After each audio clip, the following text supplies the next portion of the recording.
G'day lads. Hope you guys have been trying to enjoy this game as much as possible over the last couple of days. I mean, we all know it's been kind of rough for everybody. This round that you're watching, I haven't really flown the Nightbird as much as I'd like. I've been trying to really focus on the infantry. There's a lot of other good players out there that are focusing on the vehicles themselves. But this was like my fourth, maybe fifth time flying the Nightbird. And I got a decent farm in. Ended up going 87-1, got a couple of assists at the end of it. I think it came to 103 assists with kills. Now my Nightbird controls, I haven't configured them to anything. I've left the sensitivity standard. I left all the key binding standard as well. Now this game's been released for over a week now. A lot of us got into the early access with the pre-orders. I think it's safe to say that there's no shortage of disappointment.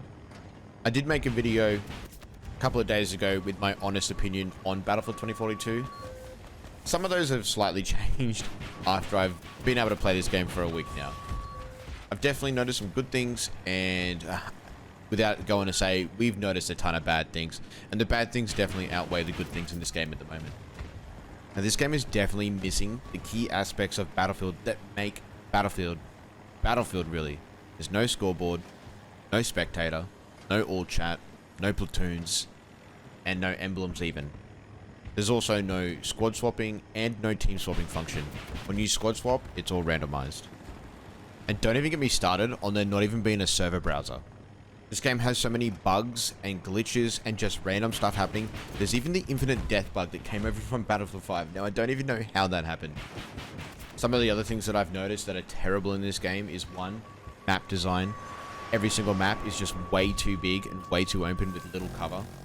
The amount of vehicles per map, I'm pretty sure that they've doubled it since the beta, and every single vehicle seems to be its own tank. The spread and boom with recoil on most of the ARs and pretty much all of the weapons is terrible. Server performance, hit reg, map design with breakthrough with putting objectives on top of rooftops, being able to call in tanks on said rooftops. I could honestly go on and on and on with this video about all the things that I do find wrong with this game. But I do want to try and shed some light on what could be right with this game. And as a Battlefield content creator in this game being my main game, I want nothing more than to see this game succeed. Hell, it went from fucking 200,000 viewers on Twitch. I know that we had a couple of the biggest streamers come over to it, but within 48 hours, it was down to 25,000 viewers on Twitch. And it honestly doesn't feel like the numbers are even growing at this point in the section. The Steam reviews came out for it yesterday, and the numbers are through the roof with the percentage of people that are mostly negative about it. And to say the least, I can't blame them. And for the all-hail question is, can Battlefield 2042 be saved? And the short answer is yes. But DICE honestly have such a long journey ahead of them trying to make this game right. Trying to make this Battlefield feel like a Battlefield again. Now with everything going on and so many people that are shitting on this game right now, and figuring out what they want from the game, there's like a lot of gunplay talks, a lot of movement talks and stuff like that. But in my opinion, the first thing that needs to get fixed right now is the server stability. 9 out of 10 servers that I'm joining into at the moment have stuttering, rubber banding, or really bad hit reg issues. If they can get these servers under control with the vast size of the maps and the amount of players that are on it, I could probably put up with this game for a little bit longer for them to tweak the gunplay. But that's not said that I don't think the gunplay doesn't need to be changed, because I really do think that it needs to be fixed. Not being able to use an AR because you've got an SMG that's beating you from range is just backwards in my opinion.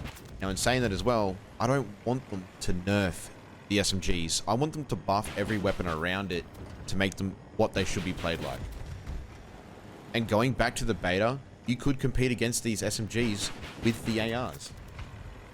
Now we had the day one patch 2 days ago, and I'd probably say it fixed maybe 10 to 15% of how the server played. They also did remove the proxy nades, which was causing a massive server stutter, and they did reintroduce them at the same time, and that did kind of get rid of it with whatever they've done with it. Now going forward, we have a quality of health patch coming up in, I think it's about 9 days now when this video is released. Now hopefully with this, we do see some more serviceability fixes and some better hit reg fixes. Now they have said after the quality of health patch, they will be releasing a content patch. Now, this content patch won't be for guns, maps, or specialists, I don't think. I'm really hoping this content patch is going to be a stats page, a weapon analysis page of like showing how many kills you've had with the weapons or something like that. And hopefully a scoreboard. Again, I'm not too disheartened about not having a scoreboard because at the end of the day, I can still see how well I'm doing in the round. I just want to finish off the video with saying, I really do think DICE can pull this one out of their asshole. I really hope that they can. They've done it with other Battlefields and they've shown that they can do it. It's just a matter of how long is it going to take them to do it, and is the game going to be too far gone by the time they have done it. As always, I hope you guys enjoyed the video, and I'll see you in the next one.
Sector secure. We have full control of the area. Mission accomplished.